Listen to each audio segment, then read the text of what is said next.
Shakira est la chanteuse latine qui a le plus de succès sur la scène pop mondiale. Elle est aussi auteur-compositeur, philanthrope et tout simplement une personne formidable. Aujourd'hui, nous vous expliquons comment le talent et le travail acharné de Shakira lui ont permis d'atteindre les sommets de la gloire et de devenir la favorite du public. Mix Show présente Shakira. Comment vit la diva de la pop colombienne et comment elle dépense ses millions? Shakira Isabel Mebarak Ripoll est née le 2 février 1977 dans la ville colombienne de Barranquilla, dans une famille aisée. Le père de la future diva de la pop, William, est de nationalité libanaise et sa mère, Nidia, a des racines espagnoles et italiennes.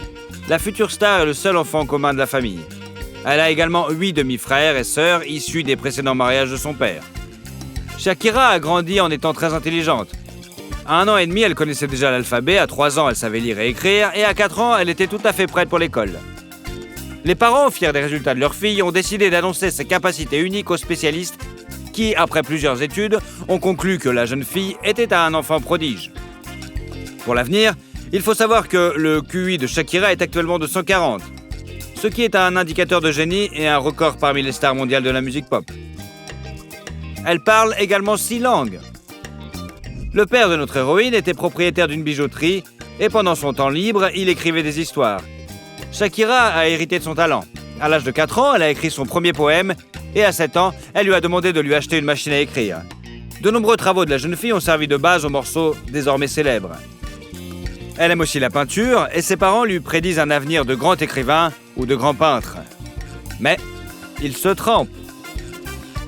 Un jour, Shakira, 4 ans, se trouve avec son père dans un restaurant ethnique où une danse du ventre était exécutée sur des motifs orientaux. Elle a été tellement impressionnée par ce qu'elle a vu qu'elle est montée sur la table et a commencé à répéter le mouvement, ce qui a provoqué une tempête d'applaudissements parmi les clients du restaurant. Ayant apprécié les attentions de la foule, elle a décidé qu'elle deviendrait une artiste dans le futur. Shakira a fréquenté une école catholique et a pris une part active aux activités artistiques à l'école primaire. Elle a rejoint la chorale de l'école, mais n'y est pas restée longtemps, car le directeur a dit un jour que son chant ressemblait au bêlement d'une chèvre. Heureusement, Shakira n'a pas baissé les bras et est devenue encore plus enthousiaste pour le chant et la danse. À l'âge de 8 ans, la jeune fille a écrit sa première chanson, Your Dark Glasses, qu'elle a dédiée à son père, qui a porté des lunettes noires pendant des années pour cacher son chagrin après la mort de son fils aîné. Il convient de noter que William est un père merveilleux qui ne ménage ni son temps ni son argent pour élever ses enfants. Cependant, pour que Shakira apprenne à apprécier ce qu'elle a, l'homme l'a un jour emmenée dans un parc local pour lui montrer comment les enfants orphelins y vivent. Ce qu'elle a vu est resté dans sa mémoire et elle a décidé que lorsqu'elle serait célèbre, elle aiderait les nécessiteux. Elle a tenu parole, mais on en reparlera plus tard. À l'âge de 10 ans, Shakira a remporté le concours de talent Cinderella of the Atlantic. Après quoi, elle a été invitée de divers événements dans sa ville natale, où elle a obtenu sa première reconnaissance publique. Lors de l'un des concours, son talent a été repéré par le producteur de théâtre Monica Arisa, qui a décidé de promouvoir le jeune talent. Monica a organisé des auditions pour la jeune fille, et l'une d'elles a été couronnée de succès. La branche colombienne de Sony Music a signé un contrat avec Shakira. Le premier album de la chanteuse, intitulé Magia, est sorti en 1991 et se composait de 9 titres, écrits par Shakira. Bien que l'album n'ait pas connu de succès commercial, la chanteuse a gagné en popularité dans son pays d'origine. La jeune fille est tombée amoureuse pour la première fois. Le garçon d'à côté, Oscar Prado, devient son fiancé. Mais après quelques années, les sentiments s'estompent progressivement. En février 1993, Shakira a représenté la Colombie au festival de musique chilien, où elle a remporté la 3e place. Fait intéressant, l'un des membres du jury était Ricky Martin. Il avait que 20 ans et il a donné son vote à notre héroïne. En mars de la même année sort le 2e album de la chanteuse, Peligro, qui s'avère être un échec commercial, tout comme le précédent. À ce moment-là, la jeune fille est déçue d'elle-même et décide de faire une pause dans sa carrière musicale pour terminer ses études. Depuis lors, les premiers albums de Shakira ont été abandonnés et ne sont pas considérés comme officiels, mais plutôt promotionnels. Après avoir terminé ses études, la jeune fille a déménagé avec sa mère à Bogota, en Colombie. En 1994, elle obtient le rôle principal dans la série télévisée Oasis, une réinterprétation colombienne de l'histoire de Roméo et Juliette. Quant à la chanson du générique.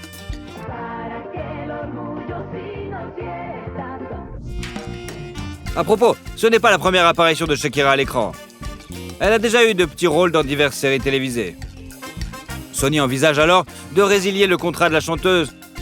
Mais c'est à ce moment-là qu'elle présente la chanson « Donde estás con razón », qui est devenue un succès instantané.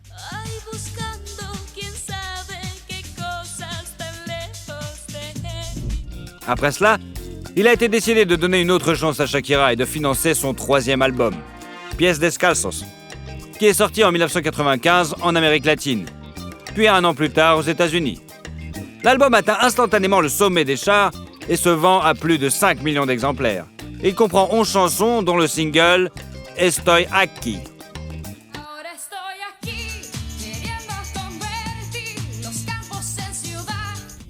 En 1996, la chanteuse part en tournée internationale et devient la première Colombienne à conquérir les pays d'outre-mer.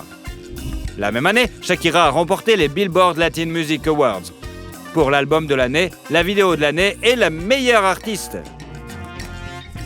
En 1997, il a été révélé que la chanteuse entretenait une relation avec l'acteur Osvaldo Ríos. Les amoureux cachent leur romance et n'apparaissent presque jamais ensemble en public. Bien qu'ils aient été qualifiés de plus beaux couples de toute l'Amérique latine, leur relation n'a duré que 8 mois, après quoi ils se sont séparés. Il est intéressant de noter qu'à cette époque, on lui a proposé le rôle d'Elena dans le film Mask of Zorro, qu'elle a refusé, estimant qu'elle ne parle pas assez bien l'anglais. Finalement, le rôle a été attribué à l'actrice Catherine Zeta-Jones. En 1998, elle a publié son 4e album, Donde están los ladrones, dont le titre s'est traduit par « Où sont les voleurs ?».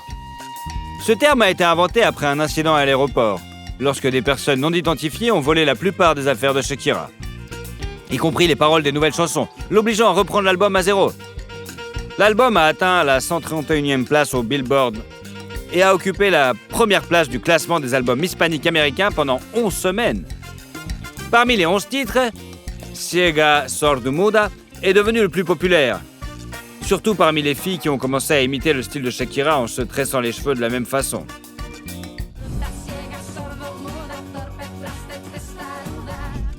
Depuis lors, plus de 7 millions d'exemplaires ont été vendus dans le monde entier, et 1,5 million rien qu'aux États-Unis, ce qui fait de ce disque l'un des albums en langue espagnole les plus vendus aux États-Unis. En 1999, Shakira a été nommée pour la première fois pour un Grammy, dans la catégorie du meilleur album rock latino-américain, et a remporté peu après le MTV Video Music Awards, dans la catégorie artiste international préféré, pour la chanson Ojo Sassi.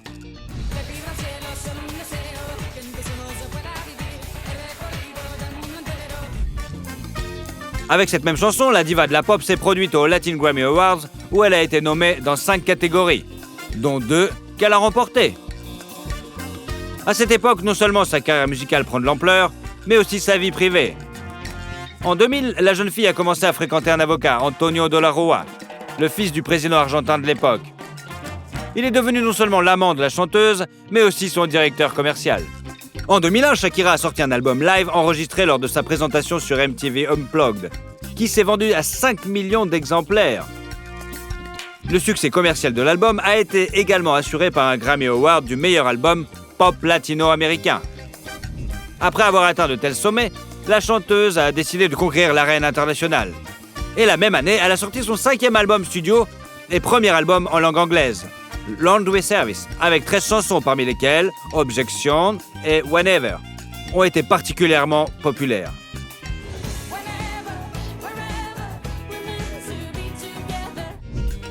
Ce dernier a atteint la 6e place du Hot 100 américain et non seulement rendu Shakira célèbre dans le monde entier, mais également devenu sa marque de fabrique. De nombreux fans de la chanteuse n'étaient pas heureux que leur chanteuse bien-aimée ait troqué ses airs folkloriques authentiques pour de la musique pop américaine. Néanmoins, l'album a remporté de nombreux prix et avec des ventes de plus de 20 millions d'exemplaires est devenu le plus grand succès de sa carrière et le reste encore jusqu'à aujourd'hui. À la fin 2002, la chanteuse a effectué une tournée internationale de 6 mois au cours de laquelle elle a donné plus de 60 concerts dans le monde entier et a réussi à gagner environ 72 millions de dollars. La tournée s'est terminée par la sortie de l'album live de 10 titres Live and Off the Record qui a atteint la première place du classement des meilleures vidéos musicales aux États-Unis en 2004. En 2005, Shakira a sorti son 6e album, Fiación Oral, volume 1, en espagnol, L'album est devenu 11 fois platine et a remporté 15 prix, dont un autre Grammy. Il est également devenu un succès commercial. Au Mexique, par exemple, tous les exemplaires du disque ont été vendus dès le premier jour. Parmi les 12 chansons de l'album, la plus réussie est le duo passionné avec le chanteur espagnol Alejandro Sanz, La Tortura.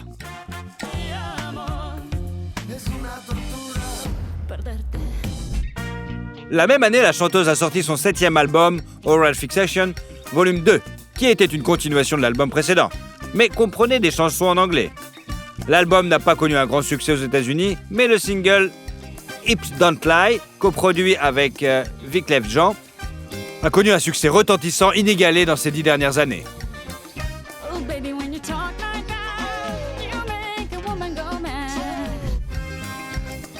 En 2006, Shakira a entamé une tournée d'1 an, la plus longue et la plus importante de sa carrière. Avec 116 spectacles dans 37 pays. En 2007, elle a réalisé un duo avec Beyoncé dans le classement Billboard Hot 100 avec Beautiful Liar, faisant passer le single de la 94e place à la 3e place, le plus haut classement qu'elle ait jamais atteint.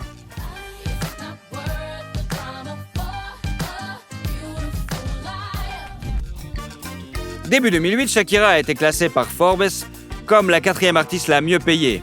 Et quelques mois plus tard, elle a signé un contrat de 10 ans et de 300 millions de dollars avec Live Nation, une très grande société de concerts.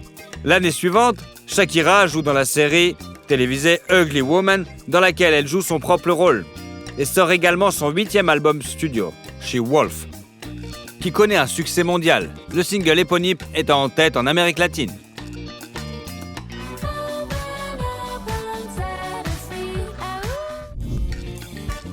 Au même moment, il est apparu que tout n'allait pas pour le mieux dans la vie privée de la chanteuse. Et après 11 ans de relation, elle s'est séparée d'Antonio par consentement mutuel. Pendant cette période, le couple ne s'est jamais officiellement marié. Dans de nombreuses interviews, la jeune fille a déclaré à plusieurs reprises qu'un tampon dans le passeport n'était pas très important pour elle. Cependant, selon certains rapports, Shakira n'était pas satisfaite de l'accord prénuptial que le père de son amant lui a demandé de signer. Les craintes n'étaient pas infondées puisque quelques années après la rupture, Antonio a intenté un procès à l'artiste, lui réclamant une compensation de 100 millions de dollars pour sa contribution à sa carrière musicale. Heureusement, le tribunal a rejeté la plainte de l'ex-petite amie de la diva de la pop. En 2010, l'artiste a lancé sa propre ligne de parfum avec 3 fragrances. S by Shakira, Dance et Love Rock. La même année, la Colombienne a eu l'honneur d'enregistrer la chanson officielle de la Coupe du Monde de la FIFA, qui s'est déroulée en Afrique du Sud. Le titre Groovy Waka Waka est un succès et a atteint le top 20 des classements mondiaux.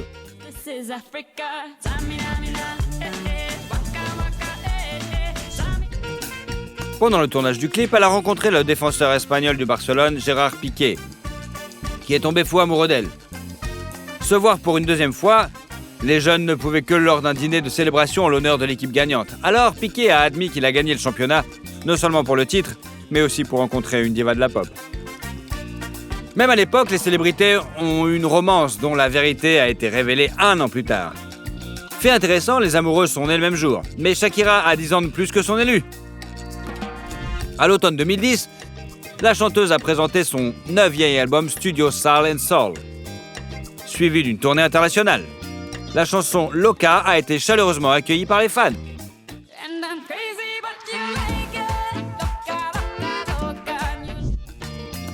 En 2012, notre héroïne a participé à l'émission américaine The Voice, remplaçant Christina Aguilera dans le fauteuil du mentor. Avec l'apparition de Shakira, l'audience de l'émission a considérablement augmenté et la diva de la pop a elle-même gagné 12 millions de dollars pour sa participation à l'émission. Pendant ce temps, sa relation avec Piqué a pris la vitesse supérieure. En 2012, Shakira s'installe avec son amoureux à Barcelone et 1 an plus tard, elle donne naissance à un fils, Milan. La vie de famille a modifié la carrière musicale de la jeune fille. En raison de la naissance d'un enfant, la sortie de son 10e album intitulé Shakira, sur lequel elle a commencé à travailler en 2011, a été reportée à 2014. Une des chansons de l'album a été retravaillée pour la Coupe du Monde. Et le titre La La La La, chanté avec Carlinhos Brown, est devenu le 2e thème musical de la Coupe du Monde.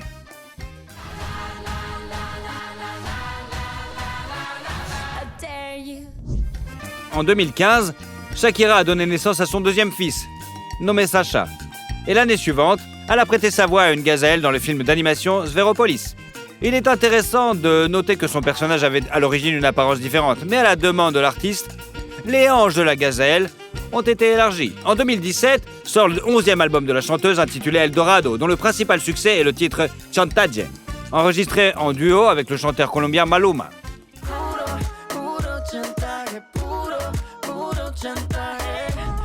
Ce disque a valu à Shakira son 3e Grammy Awards, faisant d'elle la seule artiste latino-américaine à réaliser cet exploit.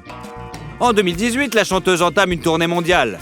Et en 2020, elle se produit aux côtés de Jennifer Lopez à la mi-temps de la finale de la National Football League américaine, suivie en direction par 103 millions de personnes. Aujourd'hui, la chanteuse continue à faire de la musique et travaille sur son prochain album. En 2022, elle a dévoilé le single Don't You Worry, une collaboration avec les Black Eyed Peas et David Guetta.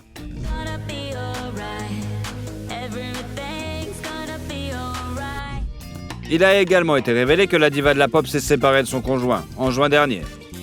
Juin 2022, et suite à une procédure judiciaire, a obtenu la garde complète de ses enfants. Selon certains rapports, la raison en serait les nombreuses infidélités du footballeur.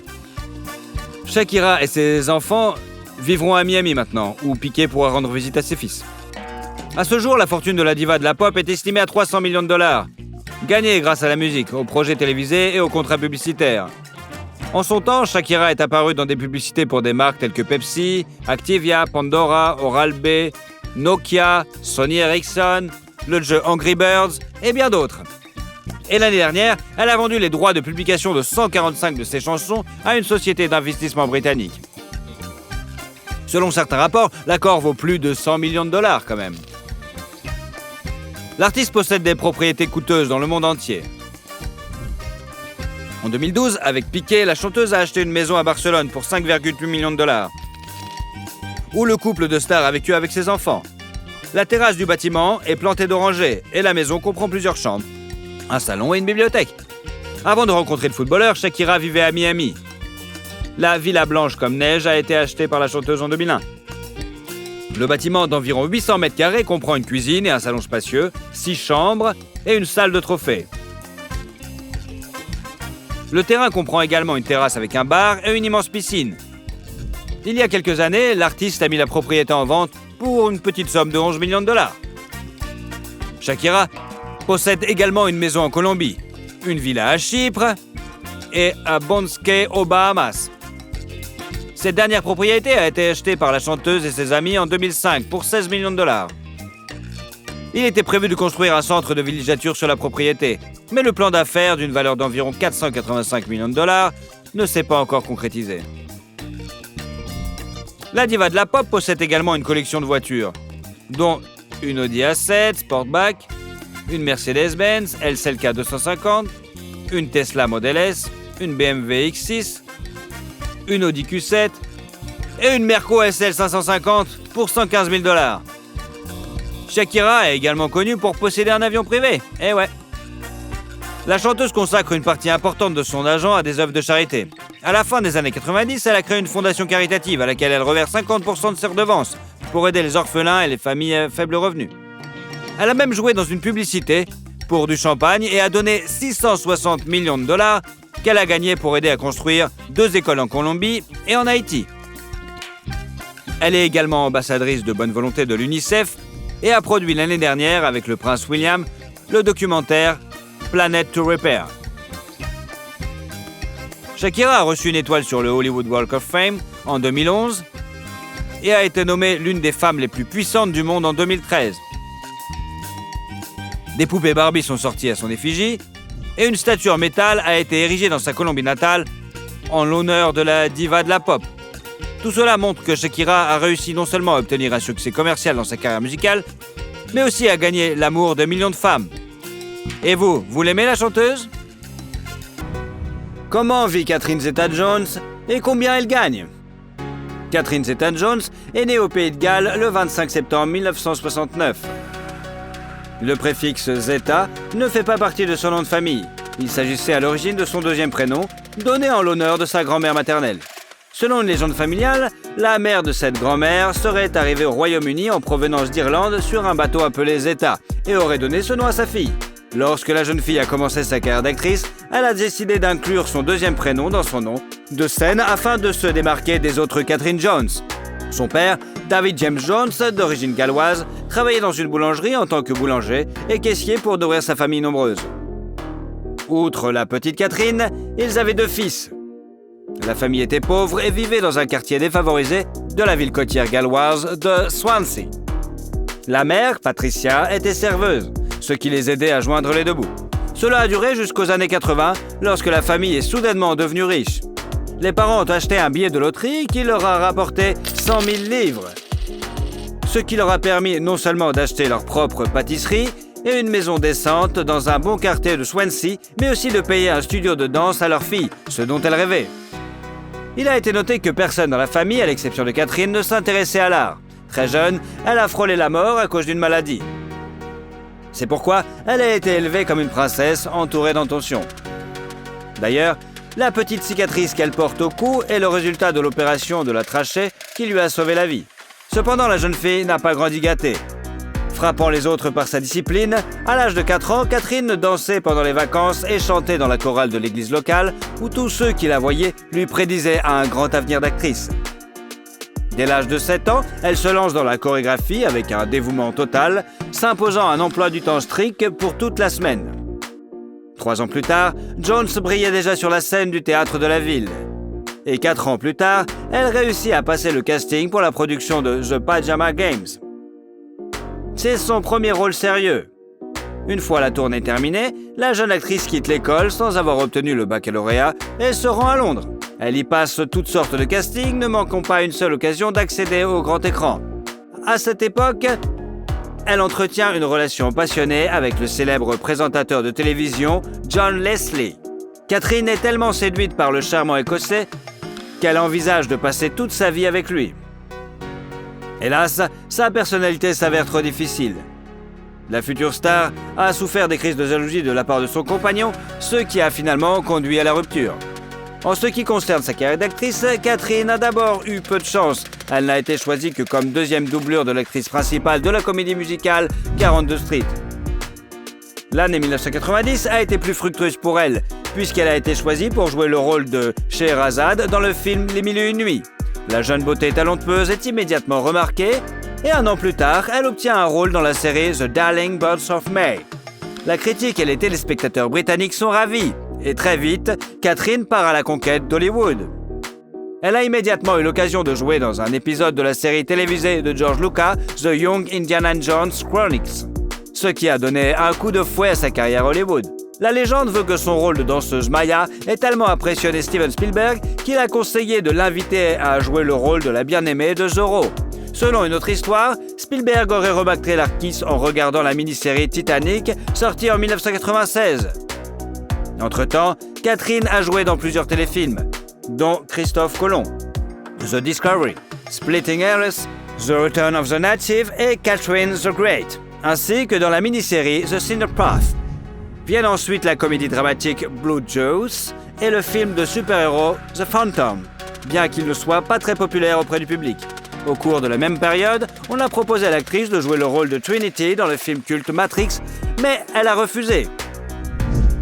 Au milieu des années 90, la jeune fille a une relation avec l'acteur écossais Angus MacFadyen. Ils se sont même fiancés, mais ont rompu avant le mariage. En 98, le film d'action au rythme effréné The Mask of Zorro est sorti sur les écrans. Le tournage a également été extrêmement intense et s'est accompagné d'un grand nombre de détails et d'événements curieux. Le rôle d'Elena pourrait être attribué à Penelope Cruz, à l'actrice suédoise Isabella Scorupco ou à la chanteuse passionnée Shakira. Mais c'est Catherine qui a eu le plus de chance. Afin de s'adapter parfaitement au rôle, l'actrice, comme à son habitude, s'est mise avec ardeur à apprendre les disciplines utiles au tournage. Équitation, escrime, danse, espagnol. Elle a réussi particulièrement bien dans l'apprentissage de ce dernier.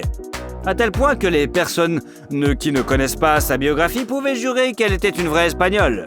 Le film a connu un succès retentissant, rapportant 250 millions de dollars au box-office pour un budget seulement de 95 millions de dollars, et a également obtenu 2 nominations aux Oscars et aux Golden Globes. Would you care to try something more robust, or do you feel unequal to the task? No, On the contrary, Don Alejandro, I think only of your distaste for perspiration. La même année, un autre petit événement se produit, qui influencera le reste de la vie de Zeta-Jones. L'actrice fait une impression inoubliable sur le titan hollywoodien Michael Douglas, à tel point qu'il a immédiatement souhaité qu'elle devienne la mère de ses enfants. Dès qu'il le put, il chercha à la rencontrer. La première conversion a lieu lors d'un festival en France et n'impressionne pas l'actrice. Douglas, séducteur expérimenté, a tout de suite tout essayé. Il a fait part de ses projets, mais Catherine s'est contentée d'en rire. Mais l'acteur n'a pas l'intention d'abandonner. Il couvre la jeune fille de cadeaux, de fleurs, et elle ne remarque même pas qu'elle commence à lui parler pendant des heures au téléphone et à rêver de regarder des films avec lui et de lui préparer de délicieux dîners. À partir de ce moment, la cour persistante s'est transformée en une relation traditionnelle. En 1999, Catherine a joué dans les films de The Haunting and Entrapment. Ce dernier est considéré comme l'un des meilleurs films policiers et a fait sensation dans l'industrie. Le rôle principal, celui d'un imposant voleur, est tenu par Sean Connery. Zeta-Jones a suivi son partenaire légendaire et a donné le meilleur d'elle-même sur le plateau.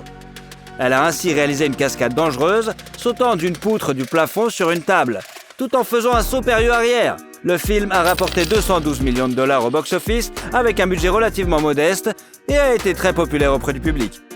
Les fans ont particulièrement remarqué la scène où Catherine passe à travers une grille de rayons laser dans laquelle elle montre les merveilles de la plasticité de la grâce. Les plans où le personnage de Connery vient interroger Catherine sont également dignes d'intérêt. Elle était allongée sous un simple drap blanc et à ce moment-là, elle est en fait complètement nue. I called you at 4:30 this morning. I was home in bed. You didn't pick up. I didn't want to pick up. You had company. He came in the window. How romantic.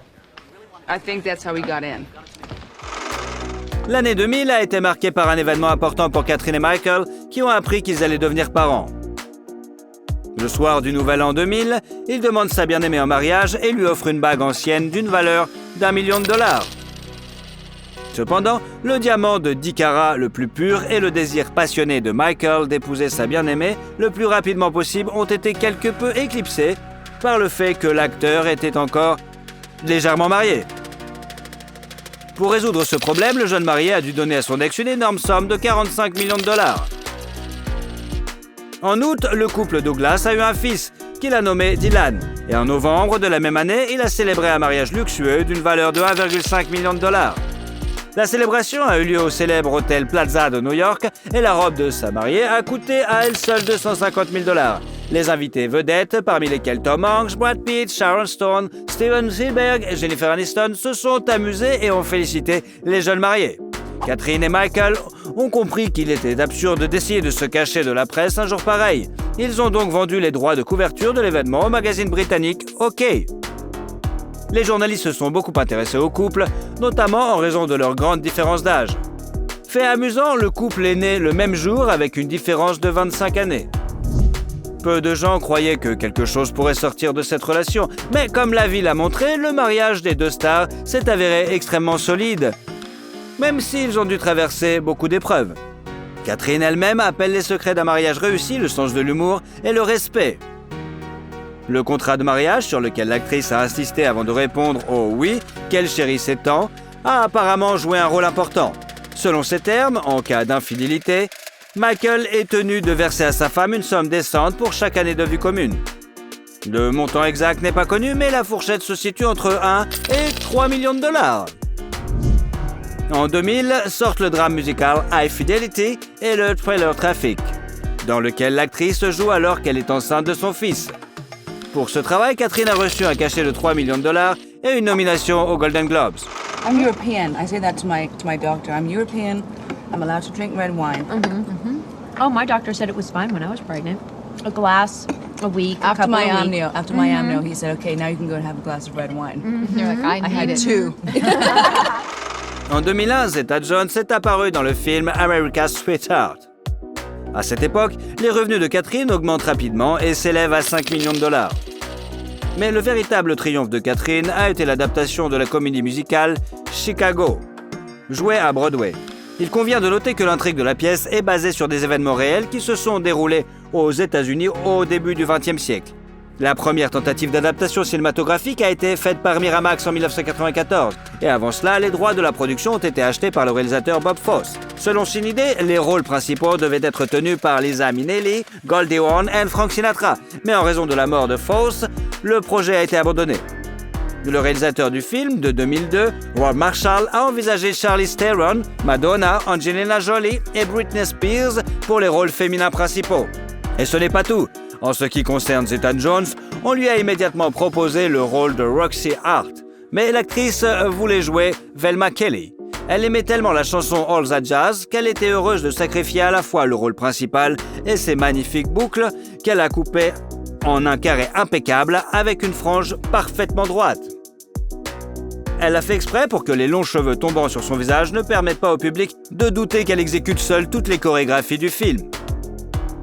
L'actrice a d'ailleurs déclaré que travailler dans une comédie musicale était presque aussi douloureux et excitant à la fois que d'avoir un bébé. No. I danced in the chorus. Oh. Well, that was before I met my husband Amos. Look, honey, you want some advice? Here it is, direct from me to you. Keep your paws off my underwear, okay? Son rôle de Velma Kelly a été apprécié non seulement par les spectateurs ordinaires, mais aussi par les professionnels. Pour ce rôle, l'actrice a reçu un cachet de 8 millions de dollars, une nomination au Golden Globe Award et un Oscar. La belle s'est présentée à la cérémonie dans une magnifique robe noire qui ne cachait pas son ventre arrondi. La cérémonie a eu lieu la veille de son deuxième accouchement. En 2003, le couple a une fille, Caris Zeta. La même année, 2 films mettant en scène Zeta Jones sont apparus simultanément sur les écrans. Il s'agit du film d'animation Sinbad, Legend of the Seven Seas, dans lequel elle interprète l'un des personnages principaux, et de la comédie romantique intolérable Cruelty. En 2004, elle a participé aux films mémorables The Terminal et Ocean 12. The French police think he's better than Lamarck. Well, he is French. Let me give you some advice. Find out how you offended him. Apologize. Beg for mercy. L'année suivante, la suite du film sur le fringant justicier est sortie. Catherine a reçu 10 millions de dollars pour la légende de Zorro. Mais dans l'ensemble, le film n'a pas fait bonne impression. Il a reçu des critiques négatives, bien qu'il ait rapporté 142 millions de dollars au box-office. I cannot believe it. I cannot believe I fell for it. Husband promises to quit, gullible wife believes him. How could I be so stupid? En 2007, 2 autres films sont sortis. Le film d'amour surnaturel Death Defying Acts et la comédie romantique No Reservation. Il s'agit en fait d'un remake du film allemand Mostly Martha, retravaillé par le réalisateur peu connu Scott Hicks, mais ce n'est hélas pas un chef-d'œuvre. L'actrice a pourtant fait de gros efforts et a même travaillé incognito comme serveuse dans un restaurant italien, où les visiteurs s'émerveillaient de la ressemblance de l'employé avec la célébrité. Nick is an excellent. I know nothing about him. I had no idea what... Give me some credit. He was a sous chef at Il Treviso. Italian? You bring a sous chef from an Italian restaurant, and I'm the one in therapy? Ce film a été suivi d'un autre film obscur, The Rebound, qui a été tourné à New York, Istanbul et Paris. Le travail acharné et l'accouchement ont laissé des traces sur l'actrice, et Catherine a rapidement commencé à présenter des symptômes de troubles affectifs bipolaires. Ce trouble se caractérise par une alternance de phases d'activité intense et de dépression et altère considérablement la vie de l'individu. Son époux vedette commence à se lasser de cet état de fait, mais voilà que, comme un coup de tonnerre venu d'un ciel dégagé, la nouvelle de sa propre maladie tombe. En 2010, les médecins ont diagnostiqué chez Michael une terrible maladie, un cancer du larynx. Tout cela s'est produit alors que Cameron, le premier fils de Douglas, a été arrêté, accusé de trafic de drogue et condamné à 5 ans de prison. Catherine change alors immédiatement de métier et consacre toute son énergie à aider son époux bien-aimé. 1 an plus tard, Michael Douglas a annoncé publiquement qu'il avait vaincu le cancer et qu'il avait repris le chemin des tournages. Catherine plonge elle aussi dans les profondeurs familières du cinéma. En 2 ans, elle réussit à apparaître dans 6 films. Lay the Favorite, Rock of Ages, Playing for Keeps, Broken City, Side Effect and Rent 2. How are things? Yeah, Frank. How are things? Sarah?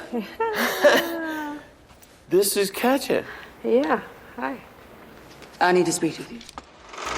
Et c'est à ce moment-là que la maladie de l'actrice réapparaît dans sa vie et celle de Michael avec une vigueur renouvelée. Cette fois, Douglas a perdu son sang-froid. Il a déclaré qu'en raison de la dépression à laquelle sa femme était sujette, il était impossible de vivre avec elle. Après quoi, le couple a annoncé sa séparation et le début de la procédure de divorce. Michael a également laissé entendre que sa femme était dépendante de l'alcool fort en raison de son état. Cependant, 3 mois plus tard, le couple s'est reformé. Comme indiqué, Zeta Jones a suivi une thérapie intensive et s'est rétablie. Elle a repris sa carrière d'actrice et était parue dans les séries Queen America, Feud et Prodigal Son, ainsi que dans les films Dad's Army et Cocaine Got Mother. En 2002, Catherine atteint un nouveau stade de célébrité. Dans la série Netflix Wednesday, qui est devenue un succès mondial, l'actrice a joué le rôle de Morticia Adams, la mère d'une jeune fille inhabituelle et audacieuse. I'm told girls your age say hurtful things. I shouldn't take it to heart. Fortunately, you don't have one. Finally, a kind word for your mother. Les fans et les critiques, qui ont d'abord douté de cette décision de casting, ont finalement convenu que la performance de l'actrice méritait d'être saluée. Le duo entre Catherine et l'acteur portoricain Luis Guzman, qui incarne son mari dans la série, était particulièrement délicieux. Malgré une interruption de travail importante et les problèmes, Catherine est restée en bonne forme. Les téléspectateurs peuvent désormais la voir dans la série de Disney National Treasure, Edge of History. Il convient de noter que les prestations de l'actrice ont toujours été généreusement rémunérées. Aujourd'hui, Catherine Zeta-Jones, qui était autrefois une pauvre fille de la banlieue de Swansea, est devenue une femme très riche. Sa fortune est estimée à 150 millions de dollars, et il ne s'agit pas seulement des revenus tirés des tournages. On rapporte qu'une seconde de publicité de l'actrice coûte environ 4 000 €. Au fil des ans, elle a joué dans des publicités pour les cosmétiques Elizabeth Arden, le système de paiement Visa et les voitures Alfa Romeo. Un contrat de 2 ans avec l'opérateur de téléphonie mobile T-Mobile a rapporté à l'actrice 20 millions de dollars. Et en 2019, on l'a vue dans une publicité pour Friendly où elle jouait avec sa fille. Il y a quelques années, Zeta Jones a lancé sa propre ligne de chaussures en collaboration avec la marque Butterfly Twist, connue pour son approche écologique de la production. Outre sa collection de chaussures, Catherine produit du maquillage, des vêtements de sport et des articles ménagers sous sa propre marque Casa Zeta Jones. Au fil des années du mariage, Zeta Jones et Douglas ont accumulé un patrimoine immobilier haut de gamme. Le couple de stars possède un appartement spacieux à New York avec vue sur Central Park qu'il a récemment décidé de vendre. Le prix avait d'abord été fixé à 21,5 millions de dollars, mais au début de l'année 2022, le couple a décidé de le ramener à 19,5 millions de dollars.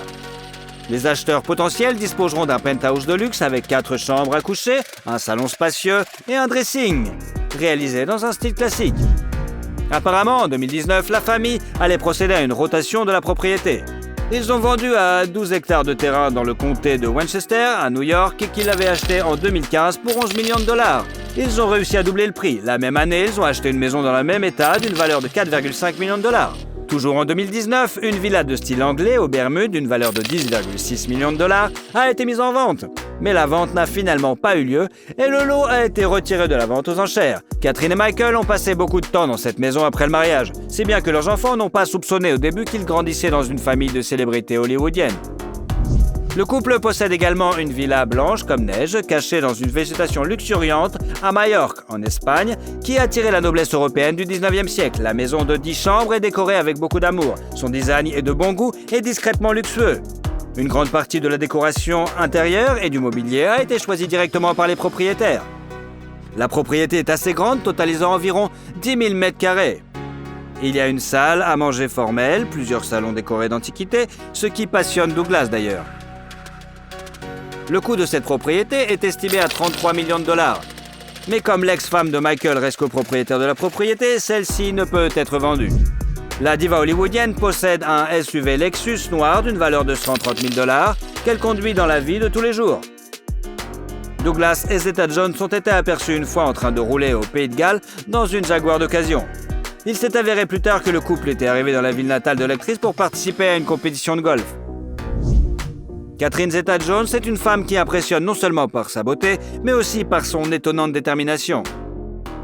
Quoi qu'il arrive, elle n'abandonne pas et regarde en face toutes les circonstances de la vie, les défiant avec audace. Elle n'a pas peur des expériences ni des tâches difficiles. La comédie musicale Cléo sortira bientôt, dans laquelle l'actrice incarnera la fatale reine égyptienne Cléopâtre. Quel film avec cette actrice préférez-vous? Thank you. I had a wonderful time. Unfortunate that it has to end. Et surtout, si vous aimez la vidéo, mettez un like. Et comme ça, vous suivrez toutes nos autres vidéos. Allez, à bientôt!